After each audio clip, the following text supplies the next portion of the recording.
헌법재판소가 최재해 감사원장과 검사 3명에 대한 탄핵 심판 선고를 내일로 예고하면서 윤 대통령 탄핵 심판 선고 시기가 미뤄질지 관심이 쏠리고 있습니다. 전국 상황 두 분과 짚어봅니다. 장성호 전 건국대 행정대학원장, 차재원 부산 가톨릭대 특임교수와 함께합니다. 어서 오세요. 네, 안녕하세요. 안녕하세요. 일단 당장 내일은 최재해 감사원장과 검사 3인에 대한 탄핵 소추안 선고 기일이 지정이 됐습니다. 일단 이 최재해 감사원장과 검사들에 대한 탄핵 사유부터 쟁점이 뭔지 짚어볼까요? 예, 일단 최재호 감사원장 같은 경우는 사실은 지난 국회에서 그때 탄핵소 추안을 결의할 때 내놓은 쟁점이 몇 가지가 있습니다. 제일 먼저 들 수 있는 것이 전현희 전 금익위원장에 대한 표적 감사를 했다는 것이고요. 그리고 대통령 집무실과 관저에 대한 공사와 관련해서 부실 감사였다. 그리고 또 국회 자료를 제출하지 않았다. 이런 부분들이 그렇고 쟁점 중에 하나였고요. 그리고 검사 3인에 대한 탄핵 소추 사유로는 이 김건희 여사의 도이치모터스 주가 조작 사건과 관련된 이 부실 수사 논란이 있는 것이고, 그리고 또 당시 이 사건을 브리핑하면서 허위 사실을 브리핑했다. 이것이 쟁점이 되겠습니다. 네. 그러면 지금은 직무가 정지된 상태잖아요. 네. 일단 내일 결론 따라서 파면이 될지 아니면 복귀할지 결정이 될 텐데 어떻게 전망하십니까? 당연히 복귀하지 않겠습니까? 지난번 방통위원장 건과 마찬가지로 비슷한 판결을 해서 선고가 나올 가능성이 상당히 큰 것이 방금 교수님께서 말씀하셨지만 최재해 감사원장이 이 보복성 탄핵이라고 상당히 주장을 하고 헌재에서도 마찬가지로 헌재 재판관들이 사유가 불분명하다. 이렇게도 심리 과정에서 얘기를 했고, 검사 탄핵도 마찬가지로 12월 18일 날 변론 준비기일에 국회 측에서는 대리인 선임조차 하지 못한 정말 부실한 그런 헌재에서 탄핵이었고, 그런 상황이 되면 결과적으로 이것은 정의가 승리한다.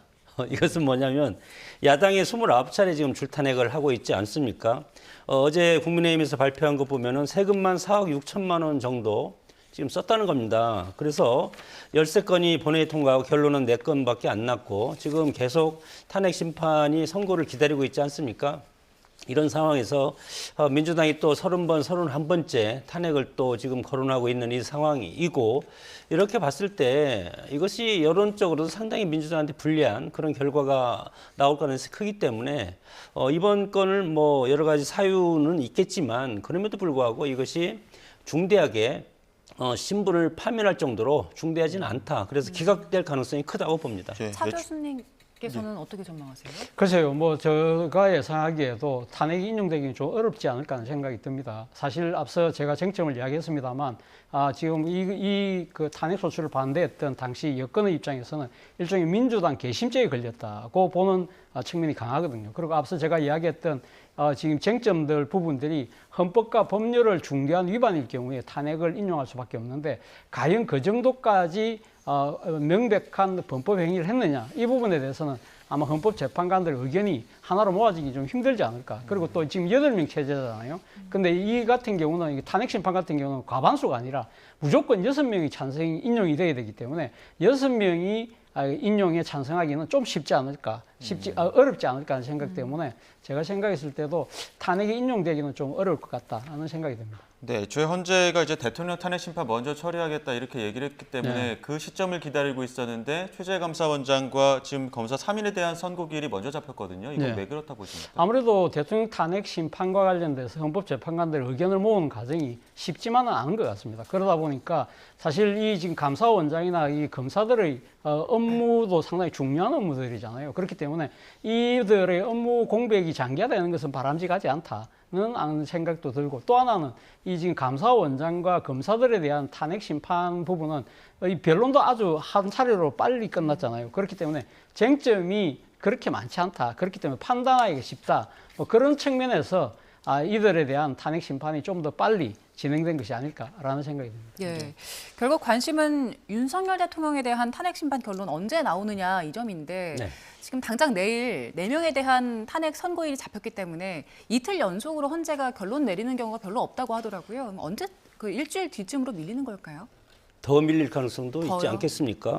헌재의 설립 목적이 헌법을 수용하는 기관이고 지금 뭐 검사라든가 감사원장 그리고 방통위원장이 지난번에 기각을 해서 다시 국정을 정상화시키지 않았습니까? 이런 차원에서 봤을 때 지금 총리의 어떤 헌재 심판을 미루고 있는 것도 마찬가지로 지금 조한창, 정계선 두 재판관을 최상무 권한대행이 임명하지 않았습니까? 만약에 지금 한덕수 전 국무총리의 탄핵 사유가 재판관을 임명하지 않은 거였다면 이것에 대해서 기각이라든가 각하 결정을 하면 이것이 또 무효라고 하는 주장이 상당히 강하게 어필을 할 수 있기 때문에 헌재 입장에서 상당히 지금 부담스러운 것이 아닌가. 그래서 제가 생각하기에는 대통령 탄핵 심판을 먼저 하고 그 다음에 총리 탄핵 심판을 하거나 아니면 같은 날 해서 지금 이미 두 명의 그 임명한 조한창하고 정계선 재판관이 있지 않습니까? 그런 부분들은 한덕수 전 총리라든가 대통령이 복귀해서 그것을 추인하면 그것은 뭐 이상이 없다고 저는 생각이 들기 때문에 그런 차원에서 지금 늦춰지고 있고, 그리고 궁극적으로는 정말 뭐 만장일치 박근혜 전 대통령 때처럼 만장일치로 이것이 탄핵이 결정이 된다면 이미 뭐 이번 주 금요일 날 저는 발표하리라고 봅니다. 그러나 그것이 지금 평결 그리고 평결문을 작성하는 그런 절차가 있지 않습니까? 아직은 평의 관계가 계속 지금 돌고 있다는 것은 이런 것이 여러 가지 예민한 문제가 많고 재판관들 사이에서 확실한 어떤 의견 일치를 볼 수가 없다. 그런 상황이기 때문에 이것이 이게 계속 딜레이되고 늦춰진다는 것은 지금 윤석열 대통령 측에 오히려 혹시 희망적인 그런 부분이 더 생기고 있지 않나 그렇게 생각이 듭니다. 최계선 어떻게 보세요? 글쎄요, 뭐 윤 대통령에게 희망적인 사항이라고 말씀하셨는데 과연 그럴 수 있을까?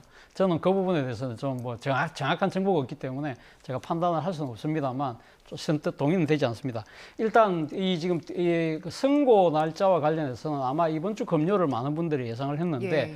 사실 지금 그 바로 앞날인 목요일 날 내일이죠. 내일 지금 앞서 우리가 이야기했던 감사원장과 검사들에 대한 탄핵 심판 결론이 나오기 때문에 이틀 연속으로 그러니까 선고라는 경우가 거의 없다. 근데 예외적으로 95년도에는 또 한 번 있었다고 그래요. 그렇다고 한다면 전혀 그러니까 바로 그 선례 때문에 없다고 그러니까 판정하기는 쉽지 않다는 것이죠. 그리고 또 하나는 담당 지금 이 연속으로 평의를 그러니까 선고를 한다고 하더라도 이 지금 재판관들 말고 거의 헌법 연구관들이 실무적으로 일을 하는데 그 팀은 다르다는 거예요. 그렇기 때문에 연속적으로도 할 수 있는 것인데 문제는 만약에 이 14일로 선고를 하게 될 경우에는 보통 2, 3일 전에 선고에 대한 그러니까 공시를 하잖아요. 네. 그렇기 때문에 오늘 이제 만약에 일정이 잡히는지 안 잡히는지 그게 하나의 변수가 될 것 같고요. 그리고 또 하나 제가 생각했을 땐 그렇습니다. 14일 날 금요일이잖아요. 금요일 날 만약에 탄핵에 대해 인용이든 기각이든 결정을 내릴 경우에는 주말이 끼어 있잖아요. 지금 이와 관련해서 장애에서 상당히 찬반이 강하게 부딪히고 있기 때문에 주말에 아주 폭발적인 그런 사안을 그러니까 던질 수 있기 때문에 제가 생각해 17일까지 일단 모든 일정을 비워뒀다니까 예. 만약에 14일이라고 한다면 14를 피하고 그냥 월요일로 해서 그 다음 날은 또 화요일 평일이니까 장애에서의 그러니까 정치적 압력을 좀 누그러뜨리는 그런 고려도 한다면은 14일보다는 17로 밀릴 수도 있다는 생각도 듭니다. 예, 또 대통령 측에서는 그 대통령 측의 그 개엄 이후의 지지율 추이를 또 헌재에 추가로 재료 제출하지 않았습니까? 이 부분도 대통령 측 좀 유리하게 작용할 거라고 판단하십니까?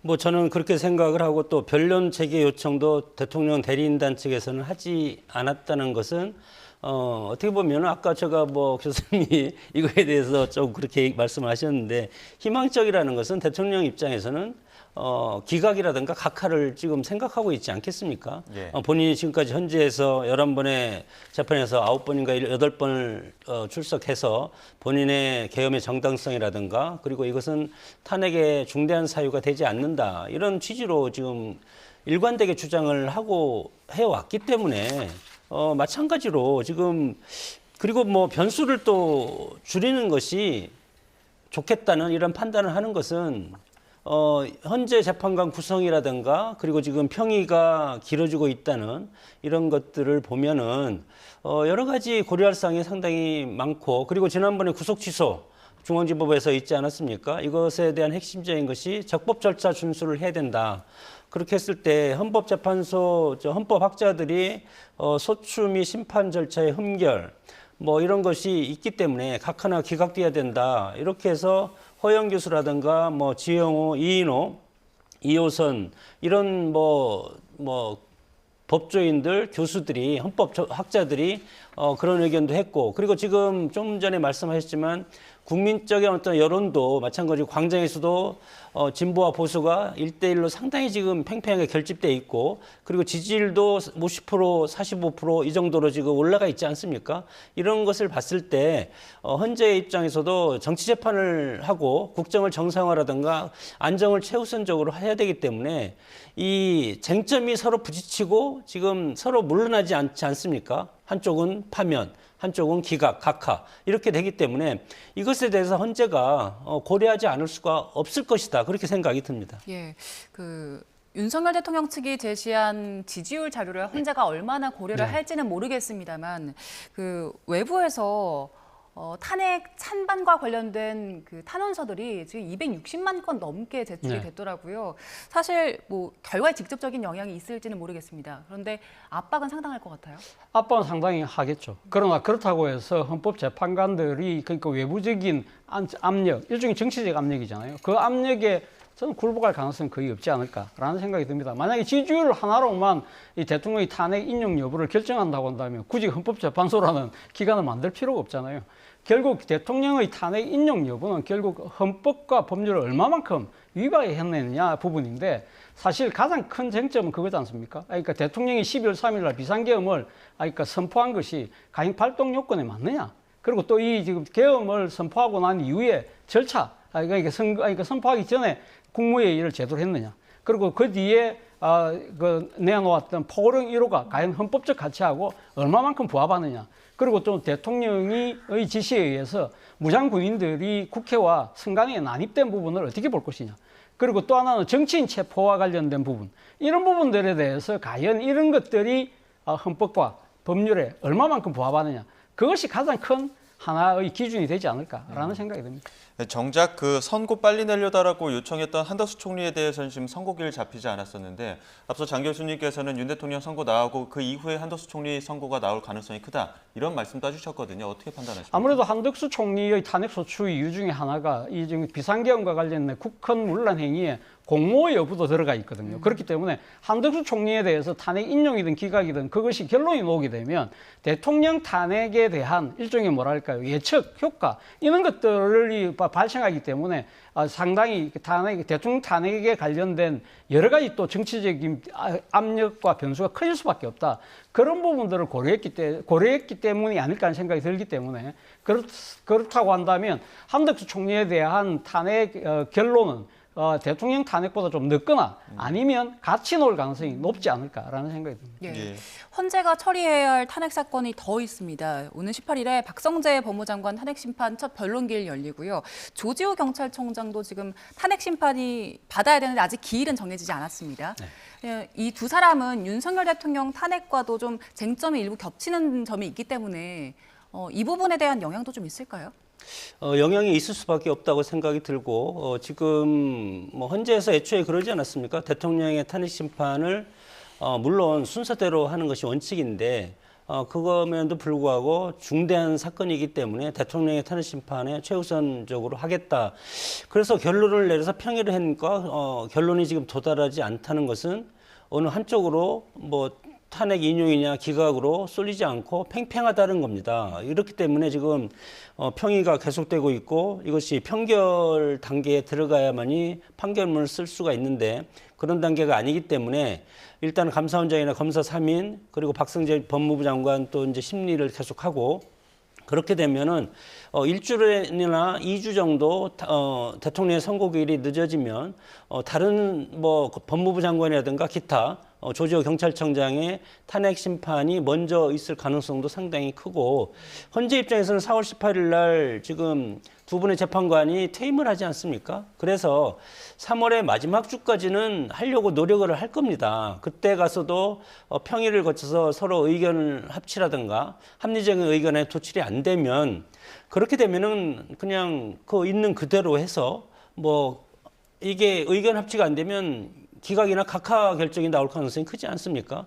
의견이 합치된다면 박근혜 전 대통령 때처럼 8대 0으로 나온다고 그렇게도 얘기들 하고 있는데 그것이 아니고 이렇게 길어진다는 것은 의견 합치가 안 된다. 그렇게 되면은 소수 의견이든 아니면 5대 5든 4대 4든 그런 식으로 해서 결정이 났기 때문에 그 전에 법무부 장관이라든가 조지호 경찰청장 선고가 먼저 선행될 가능성도 지금 점점 높아지고 있다고 생각이 듭니다. 예, 또 윤 대통령에 대한 탄핵 심판 선고가 임박하다 보니까 경찰도 그 대비에 대해서 굉장히 촉각을 곤두세우고 있습니다. 택배 기사로 위장해서 기습 테러한다 이런 첩보까지 입수한 상황에서 모든 상상력을 동원해서 소설 같은 일까지도 대비해야 된다 이렇게 얘기하고 있거든요. 사실 우리가 지금 대통령 탄핵 세 번째 지금 그 경우인데요. 사실 지난번 박근혜 대통령 탄핵 때도 사실 불의의 사고로 네 분이 유명을 달리했지 않습니까? 그런데 지금 현재의 이 대통령 탄핵의 인용 여부를 둘러싼 지금 국내 분열이 너무 심각한 상황이기 때문에 사실 이 헌법재판소의 결정을 둘러싸고 장애에서의 충돌이 정말 예상되고 있는 상황이고 그리고 무엇보다도 지금 여야 정치권이 상당히 탄핵 인용 또는 기각에 이제 모든 정치 생명을 걸고 있는 그런 모습이기 때문에 상대 진영에 대한 정오가 이제는 악마로 치닫고 있는 상황이기 때문에 상당히 지금 좀 위험한 상황인데요. 저는 뭐 여야 정치권이 먼저 자제할 필요도 있고 또 한 대목을 분명히 짚고 싶은데요. 윤 대통령께서 이 탄핵 이 결론에 대해서 어떤 결과가 나오더라도 승복하겠다는 그런 입장을 좀 더 일찍 밝혀주는 것도 이 불행한 사태를 대비하는 가장 좋은 지름길이 아닐까 하는 생각도 듭니다. 예. 차 교수님, 여야 정치권이 좀 자제를 해야 한다는 말씀 주셨는데 아직 여야 어느 곳에서도 그 선거에 승복하겠다라는 메시지가 명확히 나온 건 없는 것 같아요. 뭐 광장에 뭐 국민들이 지금 시위를 하고 모여 있지 않습니까? 정치권이 더 부추기는 겁니다. 정치의 목적이라는 것은 정당의 목적이라는 것은 혼란을 질서로서 전환시키는 아주 중요한 그런 우리 헌법기구로서의 역할이 있는데 지금 정치인들 보면은 지금 단식, 삭발 먼저 앞장서고 있지 않습니까? 이런 것이 뭡니까? 사실 국민들의 안위라든가 국민적 갈등과 통합, 국가의 어떤 미래 발전 이런 거에는 관심이 없고 정치인들이 오직 자신들의 권력을 유지하고 권력을 창출하고 하는 권력 쟁탈의 목적만 있기 때문에 칼 막스라는 사람은 유적 소외라는 말을 과거에 한 적이 있는데 정치인들이 어떤 통합이라든가 혼란을 질서로 전환시키는 그런 기능을 해야 되는데 다만 선거 때만 되면 유권자를 하늘처럼 모시고 선거가 끝나면 유권자라든가 국민을 노예처럼 생각한다는 그런 어떤 정치학적인 논리가 있습니다. 그런 상황이 지금 딱 맞고 이렇게 대통령이 12.3 비상계엄 이후에 이제 헌재에 가서 탄핵 심판을 하고 있는데 애초에 이것에 대해서 우리 평론가들이 이것을 국회에 가서 탄핵해서 헌재로 가면 지난번 박근혜 전 대통령 탄핵 때 보지 않았냐. 상당히 큰 혼란이 있었는데 그러지 말고 여야가 정치력을 발휘해서 질서 있는 퇴진을 하던가 그렇게 해서 국회에서 이것을 해결할 방안이 없을까. 그런데 그렇게 하지 않지 않습니까? 이렇기 때문에 갈 때까지 가는 겁니다. 과연 박근혜 전 대통령 때보다 지금의 상황은 훨씬 더 위중하다고 보는 것이 지지율이 탄핵의 기각에 대한 지지율도 뭐 상당히 올라가 있고 대통령 지지율도 탄핵을 지금 심판대에 올라가 있는 대통령의 지지율도 50%까지 올라가 있는 것도 있지 않습니까? 이런 상황이기 때문에 과연 헌재가 어떻게 판결을 하든지 기각이든지 인용을 하든지 상당히 파괴적인 현상이 일어날 수도 있기 때문에 이것을 정치권이 이제라도 이것을 국민 통합을 위해서 노력하는 모습을 보이고 그렇게 하지 않으면 결국 희생은 국민들이 희생을 당할 수밖에 없다고 봅니다. 예, 앞서 차 교수님께서는 그 금요일 날 선고를 내리지 않고 좀 다음 주로 미뤄야 되는 그 판단 배경 중에 하나가 만약에 금요일 날 내렸을 때 또 주말에 광장으로 많은 시민이 몰릴까 봐 그렇죠. 이런 우려들도 있을 것이다 말씀하셨는데 또 민주당 박지원 의원은 14일 금요일까지 선고 안 나오면 오히려 이번 주말에 대한민국이 뒤집어질 것이다 이렇게 얘기를 하셨거든요. 그건 뭐 민주당 차원에서 이게 탄핵 심판을 빨리 하라는 그런 일종의 정치적인 레토릭이라고 저는 생각이 들고요. 사실 14일 날 결론이 안 나온다고 해서 뭐 탄핵을 그러니까 인용을 그러니까 바라는 세력이나 반대하는 세력이나 이 부분에 대한 장애의 목소리는 커질 수밖에 없지만 그렇다고 해서 탄핵 심판이 나오지 않은 상태에서 여야 어느 진영에서도 이 모든 그 과정을 그러면 다 우리는 기다릴 수 없다. 우리는 무조건 그러니까 우리의 뜻대로 관철시키기 위해서 정치적인 물리력을 다 총동원하겠다는 식으로 저는 그렇게 나갈 가능성은 거의 없다고 봅니다. 일단은 이 지금 탄핵 인용이냐 기각이냐 떠놓고 고민에 빠져 있는 헌법재판소에 대한 강한 정치적 압박 그리고 또 아울러서 자기 진영에 대한 일종의 뭐랄까요 뭐 지청의 결집 이런 식의 정치적 수사가 아닐까라는 생각이 듭니다. 그러니까 이제 이 정치인 승복이라는 게 상당히 중요한데 여당과 야당 대표가 대통령은 차치하고 대통령은 당사자이기 때문에 대통령 입장에서는 이번 탄핵이 뭐 부당하다고 끊임없이 주장할 수밖에 없지 않겠습니까? 심판대에 올라가 있기 때문에 그럼에도 불구하고 여당과 야당은 이것을 조정하는 제3자 위치에 있지만 물론 직접적인 당사자도 소추단에 있고 이재명 대표라든가 권성동 비대위원장이 그러면 이 탄핵에 대해서 원내대표가 원내대표 비대위원장 권영세 비대위원장이랑 이재명 대표랑 이 탄핵의 결과에 대해서 민주당도 승복하겠다 그런 말을 한번 해봤으면 어떨까 좀 생각이 듭니다. 과연 그렇게 할 수 있을까? 네. 두 분 모두 그 여야 정치권이 이런 국민적인 분열을 좀 키우고 있다, 갈등 부추기고 있다는 말씀 주셨는데 그 탄핵 심판 선고 앞두고 여야가 지지층 결집에 나섰습니다. 저희가 관련 목소리를 준비했는데요. 듣고 오겠습니다. 민주주의 최후의 보루는 바로 깨어있는 시민들의 조직된 힘이라고 했습니다. 지난한 세월 동안 견디어내면서 우리 시민들과 함께 싸워왔는데 이제 마지막 고비입니다. 반드시 헌법재판소의 파면 결정을 이끌어낼 때까지 한치도 흔들리지 말고 우리 더불어민주당 의원들은 시민들과 끝까지 함께 하겠습니다. 바깥에 광장시에 나가 다시 돌아서 또 의원총회 그리고 밤새 대기야. 적어도 우리는 이걸 막는 입장에서 야당보다 더 절실하게 전투적으로 싸울 수밖에 없다. 국회와 총사퇴 결의를 하자. 민당의 입법 독재 항거할 수 있는 유일한 길은 국회 해산입니다. 솔직히 대통령이 돌아와서 임기단축 개헌을 한다고 해서 무슨 의미가 있습니까? 똑같은 192석의 거대 야당을 척하면서 어떻게 국힘이 이르대로 싸울 수가 있습니까? 그래서 저는 국회 해산만이 답이다. 네, 여야 목소리 듣고 왔는데요. 윤상현 의원은 뭐 밤샘 대기, 총사퇴 결의하자 이런 표현을 했고요. 박찬대 원내대표 같은 경우에는 이제 마지막 고비라고 표현을 했어요. 지금 광화문에서 현재 선고 나오는 날까지 계속 천막농성 이어간다고 하는데 민주당에서는 지금 위기감 느끼고 있는 겁니까? 위기감을 느끼고 있죠. 사실은 뭐 이번에 지난주 금요일 날 나왔던 서울중앙지방법원의 윤 대통령에 대한 구속 취소 그리고 또 검찰의 적시항고 포기로 인해서 대통령이 석방됐잖아요. 그리고 석방되고 나오면서 지지자들에게 보여줬던 이 모습이 마치 개선장군처럼 보이잖아요. 그렇기 때문에 민주당 입장에서는 이거 잘못하면 대통령 탄핵마저 물 건너가는 거 아니야? 그래서 대통령이 만약에 직무복귀가 된다고 한다면 이거는 다시 제2의, 제3의 계엄도 지금 일어날 수밖에 없는 상황이다. 그렇기 때문에 이거는 민주주의의 어떻게 보면 몰락 이런 부분들은 정말 심각한 상황이라고 민주당은 아마 판단하고 있을 수밖에 없는 것이죠. 그리고 반면에 국민의힘 같은 경우는 그럼에도 불구하고 여전히 지금 탄핵 인용에 대해서 상당히 국민적 지지가 더 높은 것처럼 이야기가 되고 있고 그리고 저희 관계 전문가들 특히 이 헌법 전문가들 절대 다수가 윤 대통령에 대한 탄핵 인용이 불가피하다는 식의 이야기를 하고 있기 때문에 국민의힘 입장에서는 그냥 이 상황을 맞이하기보다는 아무래도 탄핵 국면이어서 만약에 인용이 돼서 조기 대선 국면으로 간다고 하더라도 국민의힘이 나름대로 정치적으로 뭉쳐서 여기에 저항하는 모습을 보여야만 조기 대선 국면에 갔을 때도 주도권을 빼앗기지 않는다는 정치적 노림수도 저는 깔려 있는 것이 아닐까라는 생각이 듭니다. 예, 그 민주당이 심우정 검찰총장 탄핵 카드도 만지작거리곤 했었는데 일단은 잠시 유보하고 이제 윤 대통령 탄핵 인용에 조금 더 집중하는 그런 모습으로 가고 있는 것 같습니다. 이 모습은 어떻게 보십니까? 상당히 당황스러운 모습을 보이고 있다고 봅니다. 당연히 뭐 헌재에서 탄핵이 인용되리라고 생각을 하고 지금 뭐 차기 대선을 지금 대선 캠프까지 지금 꾸리고 있지 않습니까?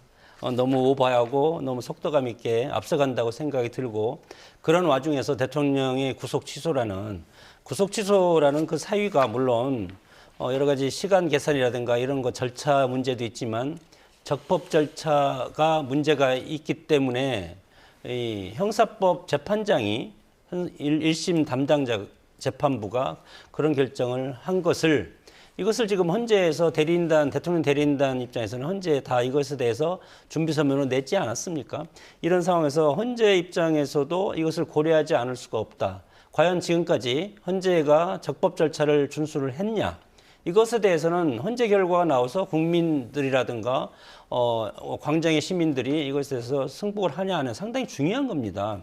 그래서 과정이 공정했냐 아니면 공정해 보였냐 공정해 보이지 않았다는 인식도 상당히 있지 않습니까? 그래서 헌재 재판이 상당히 지금 고민하고 심의를 계속하고 있는 이런 상황이고 그런 차원에서 민주당이 이러면 정말 헌재가 지금 또 이것이 판결이 지금 늦춰지고 있지 않습니까? 그렇기 때문에 상당히 불안하고 그래서 뭐 단식 투쟁도 지금 뭐 비상행동인가요? 여기에서 시작하고 있고 그리고 매일 밤 뭐 집회를 이재명 대표가 직접 나가서 하고 있고 이런 것이 왜 정치권이 그렇게 나가서 사법부를 압박하고 하는지 이게 우리나라 정치가 삼류 정치라 그렇습니다. 예.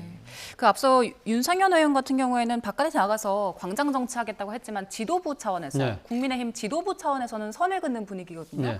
권성동 원내대표는 뭐 첫째도 안정, 둘째도 안정이 중요하다라고 강조하면서 일단 혼란 수습하는 데 대비한다고 하고 있고요. 이렇게 의도적으로 광장 정치랑 좀 선을 긋는 이유가 있을 것 같아요. 그렇죠. 앞서도 제가 말씀드린 대로 그러니까 탄핵이 인용이 될 가능성이 높다. 그렇다고 한다면 조기 대선 국민이 열릴 수밖에 없는데 조기 대선에서 일종의 여야 간의 1대1 구도가 만들어진다고 하더라도 승부의 키를 쥐고 있는 쪽이 중도층인데 중도층이 과연 이런 그러니까 집권 여당의 장애 투쟁의 그런 강경한 모습에 동의할 것이냐? 그렇지 않다. 그리고 또 하나는 이 지금 대통령 탄핵 인용에 대한 그러니까 여론이 좀 더 높은 상황이기 때문에 국민의힘은 지금 탄핵을 반대하는 입장인데 그런 목소리를 장애해서 하는 모습들이 결국은 조기 대선 국민에서 결코 유리하지 않다는 그런 정치적 셈법이 작용하고 있는 것이죠. 그리고 또 하나는 국민의힘이 그래도 지금 이 집권 여당입니다. 그렇기 때문에 사회적 질서나 안정 이런 것이 무너질 경우에는 거기에 대한 정치적 책임도 피해갈 수가 없기 때문에 이런 모습을 보이는 것이 아닐까라는 생각이 듭니다. 민주당 이재명 대표의 경우에는 김경수 전 지사 이미 광화문에서 이제 단식 농성하고 있지만 비명계 다 모아서 오늘 오후부터는 또 내란 조기 종식 간담회까지 연다는 거 아닙니까? 이런 모습들은 좀 중도층이든 혹은 여론에 대해 어떤 부분을 좀 호소할 수 있을까요? 일단 뭐 민주당 입장에서는 일종의 뭐랄까요, 민주당의 집권 재집권 위기가 아니라 아마 민주당 차원에서는 더 큰 위기, 즉 대한민국 민주 헌정 질서가 무너질 수 있다는 그런 위기감 때문에라도 하나로 뭉쳐야 된다는 그런 생각에 상당히 아마 모두가 동의할 수밖에 없는 상황이잖아요. 그렇다고 한다면 지금 이재명 대표 입장에서는 탄핵이 인용된다고 하더라도 그 조기 대선 국면에서 자신이 예를 들면 지금 당내에서의 그 친명 비명계의 당내 갈등이 얼마 전에 불거졌잖아요. 오히려 이런 측면을 좀 불식시킬 수 있는 그런 차원이 될 수도 있는 거잖아요. 그렇기 때문에 사실 이 지금 내란 극복에 집중하자는 그런 정치적 명분을 내세우면서 당내의 그동안 조금 흩어졌던 목소리를 하나로 모이는 정치력을 보여주는 또 좋은 계기가 될 수 있다는 측면도 고려한 것이 아닐까 하는 생각이 듭니다. 네, 민주당은 오히려 다시 뭉치는 분위기가 형성되고 있는데 그 국민의힘에서 윤석열 대통령과 앞으로 관계 설정을 어떻게 해나갈 것인가 이 부분도 고민일 것 같아요. 일단 권성동 원내대표는 윤석열 대통령과 식사 계획이 있느냐라고 기자가 물었는데 지금으로는 일단 전혀 계획이 없다 이렇게 밝혔더라고요. 국민의힘 뭐 그럴 수도 있고 대표라든가 대표 지휘부에서 어떻게 하냐에 따라 다르겠지만 어차피 국민의힘의 1호 당원은 윤석열 대통령이고 현직 대통령이지 않습니까? 그렇기 때문에 탄핵이라든가 그런 거에서 정치적 책임을 지면 되는 겁니다. 그렇다고 해서 대통령이 비상계엄을 헌법에 보장된 대통령의 통수권 차원에서 이루어진 것을 그러면 이것이 잘못됐다고 국민의힘 입장에서 그렇게 하면 그것은 뭔가 잘못된 것이고 정치적 책임을 나중에 헌재의 판결이 단심제이기 때문에 어떻게든 나오지 않겠습니까? 그래서 거기서 인용이 나오면 그만큼 국민의힘은 일정 부분 정치적 책임을 지면 되는 것이고 만약에 기각이 나오면 또다시 새 출발하는 그런 모습으로서 당을 지금 비대위 체제에서 정식 이제 전당대회를 열어서 당 대표를 다시 뽑아서 새롭게 보수 정당에 출발하는 계기로 삼으면 될 것이기 때문에 저도 정치를 하는 현재 입장에서 보면은 책임을 질 건 져야 된다 그렇게 봅니다. 그렇기 때문에 지금은 헌재에서 대통령이 싸우고 있지 않습니까? 헌법을 준수하고 헌법적인 테두리 내에서 나는 비상계엄을 선포했다. 그리고 이 선포하는 비상계엄의 원인은 야당의 의회 폭거를 비롯한 여러 가지를 제시하지 않았습니까?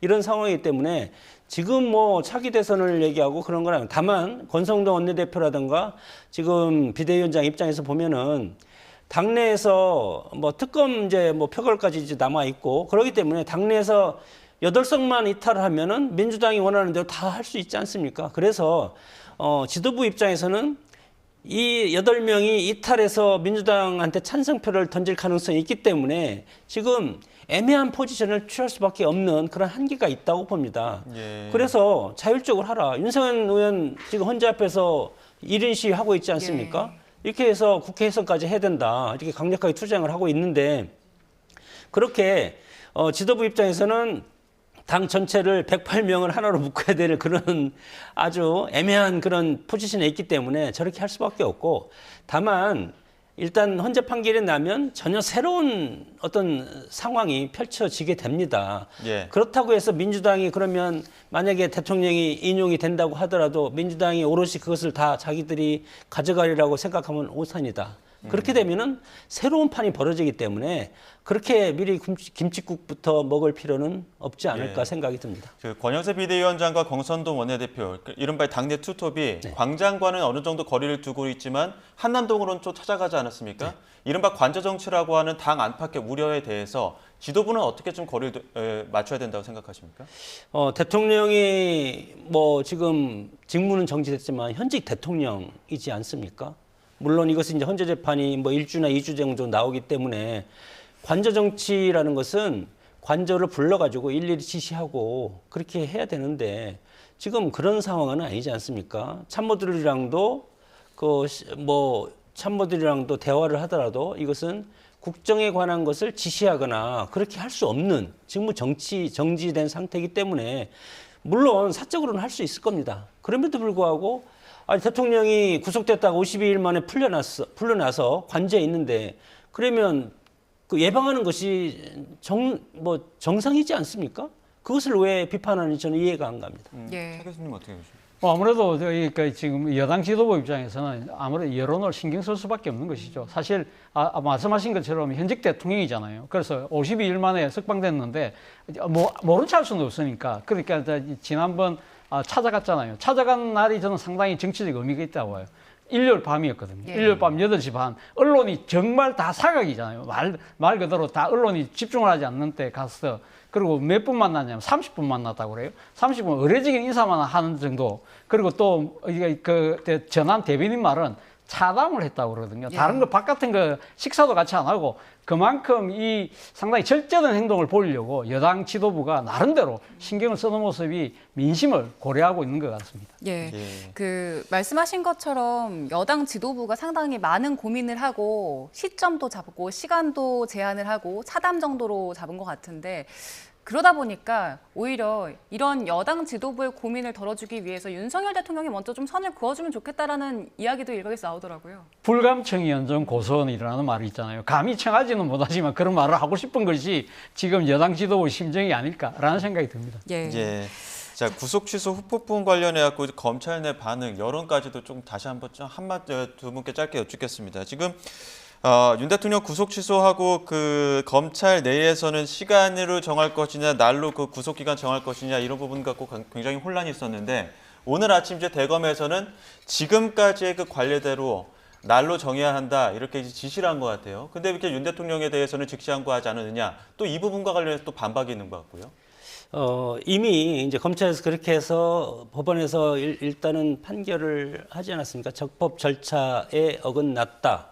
예. 그렇게 이제 판단을 했기 때문에 그럼에도 불구하고 검찰은 검찰 나름대로 또 그동안 해왔던 관행이 있기 때문에 그동안 해왔던 것들이 또 틀어지면 안 되지 않습니까? 그래서 그런 기조를 유지하되 요구에 늦지 않게라는 것은 법원의 판결이 검사의 의견보다 우선되지 않습니까? 그런 상황이기 때문에 법원에 일단 판결해서 이런 의견을 내면 검찰 입장에서는 당연히 따라야 되는 겁니다. 다만 일심 재판부 입장에서는 이런 어떤 오류가 있고 그런 것이 있기 때문에 이것을 앞으로 뭐 상위 재판부로 올라가서 대법원 어떤 판결까지 받아서 해놓으면 이것이 확실하게 이제 정리가 되는데 그 전까지는 아직은 검찰도 검찰 나름대로 어떤 자존심이 있고 그동안 해온 관행이 있기 때문에 관행대로 했기 때문에 이런 이제 사태가 터졌는데 그럼에도 불구하고 이것은 법원의 판단이기 때문에 검찰은 따를 수밖에 없고 다만 그것에 저촉되지 않기 위해서 시간이라는 얘기는 안 했지만 좀 더 서둘러서 기소를 하는 그런 것을 해라 이렇게 또 부가적으로 했기 때문에 예. 결국은 법원의 의견을 따르라 그런 뜻으로 뭐 읽힌다고 봅니다. 예, 이런 대검의 지시 두고 이중 잣대다, 편파적인 잣대다란 비판 나오고 있거든요. 그 과거사 피해 유족들이 심우정 총장에 대해서 직권남용 협의로 고발한다고 하더라고요. 이 후폭풍이 얼마나 더 이어질까요? 글쎄요, 뭐 제가 생각했을 때는 오늘 그 법무부가 그러니까 검찰에서 이야기했던 부분이 말 그대로 자가당착이잖아요. 그러니까 지금 검찰총장은 그러니까 법원이 지금 날이 아니라 시간으로 계산한 부분을 수용을 했는데 근데 그 검사들한테는 날로 하라는 그 자체가 앞뒤가 안 맞잖아요. 그리고 저는 이 보면서 그 생각이 들더라고요. 이 우화 있잖아요. 우화 중에 하나가 혀가 짧은 그 훈장 선생이 애들에게 바람풍이라는 발음을 가르치면서 자신의 혀가 짧으니까 바람풍, 나는 바람풍하지만 니네들은 그래도 바람풍하라. 그 이야기 자체가 정말 이 말이 안 되는 그런 그런 우화가 생각이 날 정도로 아마 검찰에 종사하고 있는 다수의 직원들도 이게 뭐지? 이게 정말 그러니까 이 간행도 그 기존대로 할 것 같았으면 왜 그럼 적시항고를 포기했지? 그럼 상급심에 가서 이 부분에 대해서 확실하게 확인을 하는 것이 필요했던 것이 아닐까라는 내부 반발이 더 커질 수밖에 없는 상황인 것 같습니다. 예, 알겠습니다. 여기까지 듣도록 하겠습니다. 지금까지 장성호 전 건국대 행정대학원장, 차재원 부산 가톨릭대 특임교수 두 분과 함께했습니다. 고맙습니다. 고맙습니다.